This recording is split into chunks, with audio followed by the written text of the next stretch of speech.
That Man and His Merch. Hello and welcome to That Man. That is me merchandise, and today we are talking about that time I got reincarnated as a slime.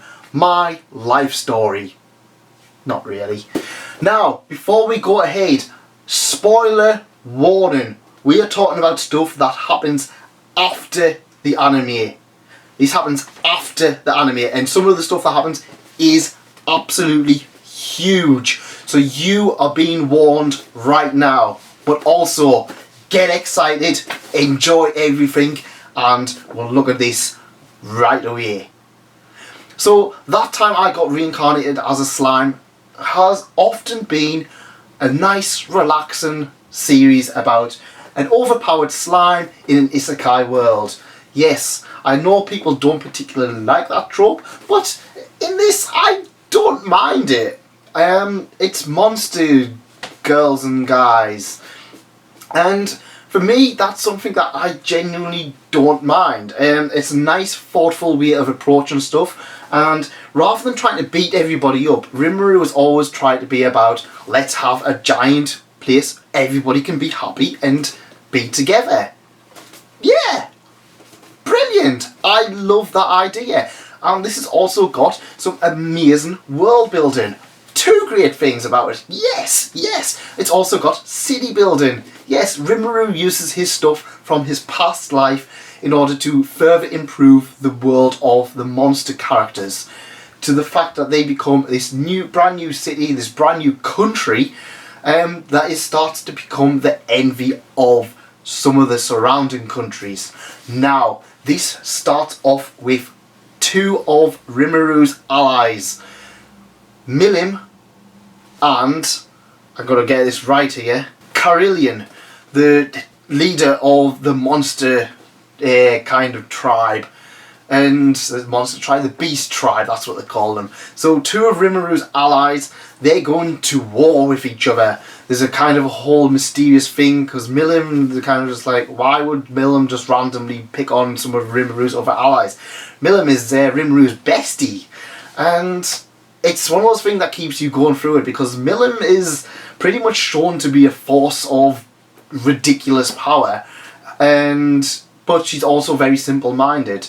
And so that is the whole of the background in this story. Now, what also happened in the end of the previous volume is that Rimuru got cornered by the Holy Church, by another off-worlder. And while the resolution to that is a little bit underwhelming, it kind of makes sense in that we kind of have other characters that are going to be looking more powerful.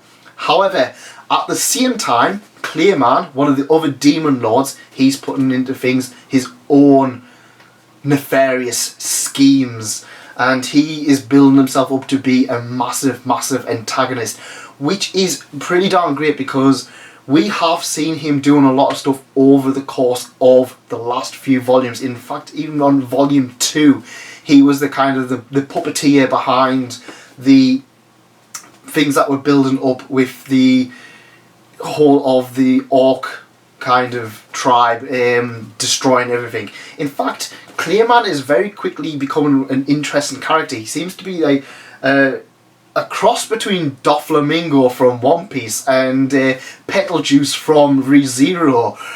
While his brain doesn't tremble, he does have the fingers that he controls other characters with. And honestly, I'm getting the feelings from Clayman is all the things that I didn't enjoy about Doflamingo in One Piece. I felt Doflamingo was a great character, but was very underutilized.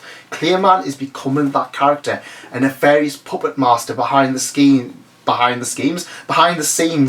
who is controlling everything and has been very much steel. Wrong series! But yes, back onto that time I was reincarnated as a slime. He's like kind of doing all this stuff. He's got one of his puppets into the city who's going to erect an anti-magic barrier. And at the same time he's also whispering into the hearts of other people. And the other people being the humans of the world, who are kind of just like, they start a holy crusade against Rimuru's town, while Rimuru's not in. And massive spoiler alert, they actually kill off a lot of characters.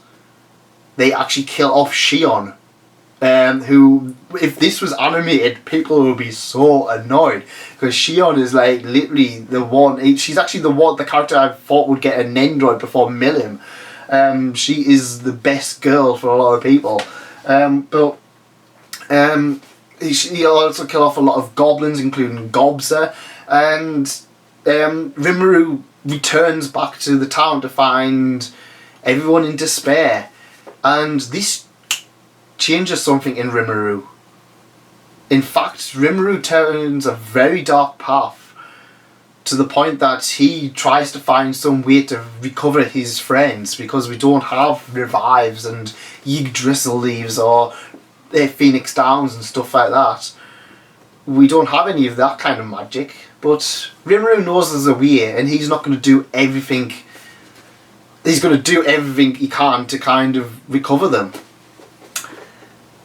which ultimately ends up with Rimuru mass murdering thousands of people.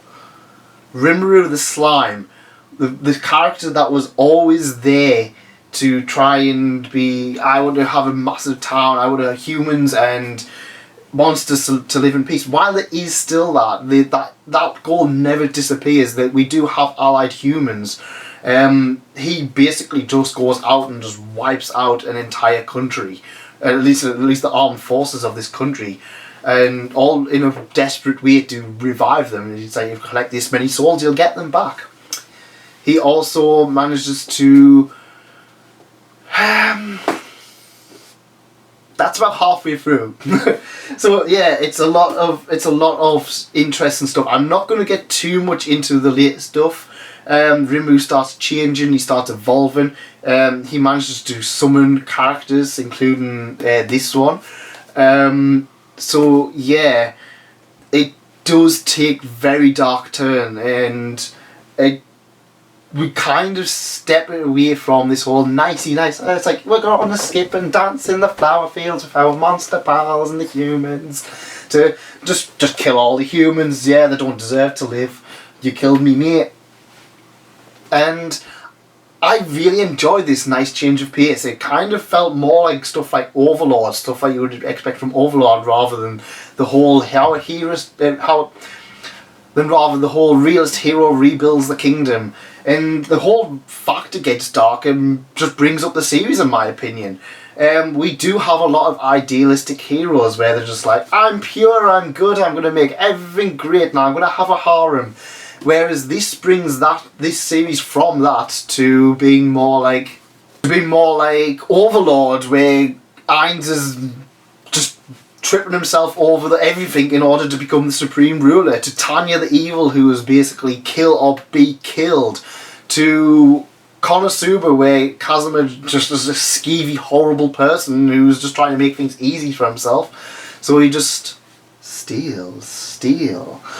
And I really enjoyed that from it. To have the whole thing with the slime being the most overpowered character ever was a nice change of pace, and I absolutely adored this book. A lot more happens than stuff I outlined here. I did go over a lot of major spoiler stuff, and like I said, I did warn it at the beginning, but dear God, it pays off so well. And we have a lot of stuff in this volume that people were asking for the entire series of the anime. Volume 6 is actually out in a few weeks' time. I'm going to be away when it's out, but I am so excited to read up on it when I get back. My hopes is that I'm going to be able to order them stuff when I'm away and have them there when I come back, because I am so excited to get more of this. And it's weird, this was a series that everyone got into and then kind of just dropped. It was one of those series where it's just like, again, like Cells at Work, it was like popular, and then it was just kind of people were just like, oh yeah, it was great, right, that's it, thanks, bye. And that's a shame. It's so worth reading and so great. Definitely check it out if you can. And at least I hope you, otherwise I'll just spot you from 90% of the series. Like I said, it doesn't stop there. There's a lot of great stuff on offer with this volume, and it's getting more and more interesting. It's definitely side by side with So I'm a Spider, So What in intrigue at the moment, and they're both kind of like battling each other off, because I was like, Spider, that Spider, I was just like, oh, that's brilliant. Then like, this one's just like, oh, this is brilliant. And I'm just like, ah. This is why I love light novels. I don't know why I was so attached to light novels more than manga. So at some points, that I can't decide what my favourite light novel is. Whereas manga, I'm just kind of like, yeah, it's One Piece. Doctor Stone's great too. Yotsuba. Whereas this is just like, I love Overlight, I love Tanya, I love Konosuba, I love Slime, I love Spider, I love everything that I'm reading. Ah, good times indeed. And I'm going to let you go before I have a great time. That's it from me. Thanks for coming, and thanks again if you've stayed all over here. Please leave a like, please consider subscribing, and I'll see you next time. Goodbye.